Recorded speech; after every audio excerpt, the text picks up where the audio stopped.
Sir केंद्रीय मंत्री ने आज बयान आया है, सर उनका है कि मानहानि का दावा पेश कर रहे हैं आपके खिलाफ मानहानि का दावा पेश करने की बात कर रहे हैं सर।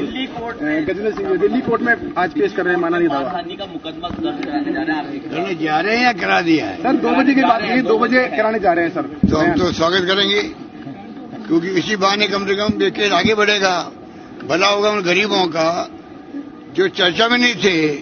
अब कम से कम 2 लाख लोग या 1.5 लाख लोग जो भी हैं, उनका पैसा डूब गया है। किसी का 1 करोड़ के 50 लाख 25 लाख डूब गया है। वो पैसा कहाँ गया है? इथियोपिया में गया है। यहाँ पे गबन हुआ है, कई लोग जेल में बैठे हुए, उनके खुद के लोग जेल में बैठे हुए हैं। वो खुद मुलजिम है, उनकी पत्नी, उनकी साला, उनके पिताजी का नाम है और उनकी माताजी का देहांत हो गया। हम उनको भगवान से प्रार्थना करते हैं कि उनकी आत्मा को शांति प्रदान करे, परंतु वो तो हकीकत है। ये आज तक जबान नहीं खोली इन्होंने। आज ये केंद्रीय मंत्री बने हैं, इनको शर्म आनी चाहिए थी कि मैं मंत्री बनने के बाद में मेरी जिम्मेदारी बढ़ जाती है तो मैं आगे बढ़ करके सबको बुलाऊं, बातचीत करूं, मजबूरी बताऊं खुद की अगर कोई है तो। या संजीवनी के जो लोग जेलों में बैठे हुए हैं, उनकी प्रॉपर्टी जो है उनके लिए सहयोग करते। ईडी ही सिर्फ जब्त कर सकती प्रॉपर्टी को, एसओजी नहीं कर सकती है। वरना हम अभी तक जब्त कर लेते प्रॉपर्टियों को, बेच करके कुछ पैसा चुका दे, पूरा पैसा नहीं मिलता। वो कहते थे आप तो हमें आंखों में आंसू आ गए हम सबके जब वो आए जोधपुर में, और जिस प्रकार जयपुर में आए थे बूढ़े बूढ़े लोग, बुजुर्ग महिलाएं, कुछ सोच नहीं सकता। उनकी सारी कमाई इकट्ठी हुई, बेटियों की शादी करने गए लोग, क्या क्या किससे बताएं। वो सब लोग बेचारे रो रहे थे।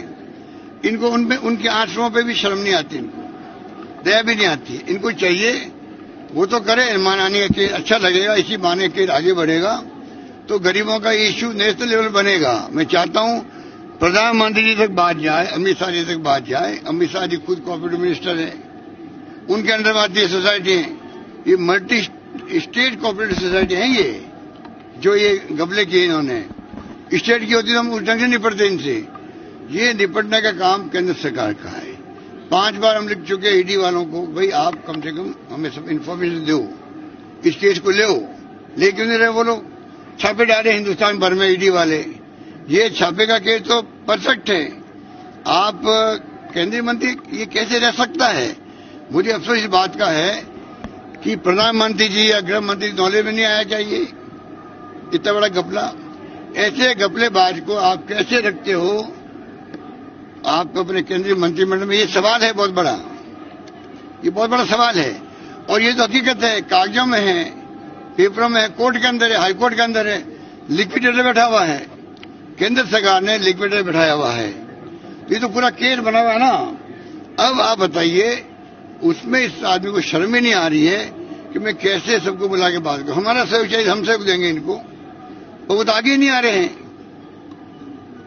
अगर वो चाहें तो हमारी सरकार उनको सहयोग कर सकती है। अगर वो चाहते हैं कुछ किस प्रकार से हम सब मिलकर उनका चुकारा करें, मुझे इसमें कोई राजनीति नहीं करनी। हकीकत तो बताना पड़ेगा, हमारा फर्ज है। वो हमसे पूछते हैं हमारी स्टेट गवर्नमेंट क्या कर रही है, हमारा बताना हमारा फर्ज बनता है। तो मैं उनसे कहना चाहूंगा, आप फिर भी स्टेट गवर्नमेंट को सहयोग चाहिए, स्टेट गवर्नमेंट आपको पूरा सहयोग देगी। आप पैसा दिलवाइए गरीबों को। वो कहते हमारा बिहार गया बाहर के अंदर, आप तो हमारा मूल पैसा दिलवा दीजिए, कम से कम अपनी बेटियों की शादी कर लें। एक आदमी बूढ़े आदमी है, 5 स्टंट लगने हैं, उसे जिद पकड़ रखी है बेटे के साथ। बेटा क्या मैं करवा दूंगा, आपका स्टंट लगवा दूंगा? वो क्या नहीं, मुझे वो पैसा वापस मिलेगा, उसी पैसे से मैं स्टंट लगाऊंगा। ऐसे ऐसे किस्से कहानी हैं। तो अच्छा है, मैं तो स्वागत करूंगा अगर वो मेरे खिलाफ केस करते हैं। इसी बहाने उन गरीबों का भला होता हो तो मुझे अच्छा लगेगा। सर, स्टेट गवर्नमेंट ने एक प्रोविजन किया है अभी रिसेंटली कोऑपरेटिव डिपार्टमेंट ने, कि जो कोऑपरेटिव सोसाइटीज में फ्रॉड होता है उसके मामले सभी अब डिस्ट्रिक्ट कोर्ट्स में, उन कोर्ट्स में जाएंगे ताकि उन लोगों को न्याय मिल सके, कोर्ट्स के जरिए न्याय मिल सके। फर्स्ट टाइम ये प्रोविजन राज्य सरकार के द्वारा सहकारिता विभाग ने भी रिसेंटली दिखवा देंगे, उसको भी दिखवा देंगे।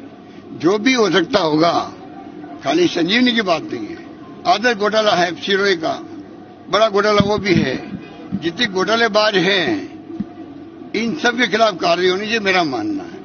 सर केंद्रीय मंत्री ने आज बयान आया है सर, उनका है कि मानहानि का दावा पेश कर रहे हैं आपके खिलाफ मानहानि का दावा पेश करने की बात कर रहे हैं सर। गजेंद्र सिंह दिल्ली कोर्ट में आज पेश कर रहे हैं मानहानि दावा का मुकदमा दर्ज कराने जा रहे हैं। करने जा रहे हैं या करा दिया है? सर 2 बजे की बात है, 2 बजे कराने जा रहे हैं सर। तो हम तो स्वागत करेंगे, क्योंकि इसी बहाने कम से कम केस आगे बढ़ेगा, भला होगा उन गरीबों का जो चर्चा में नहीं थे।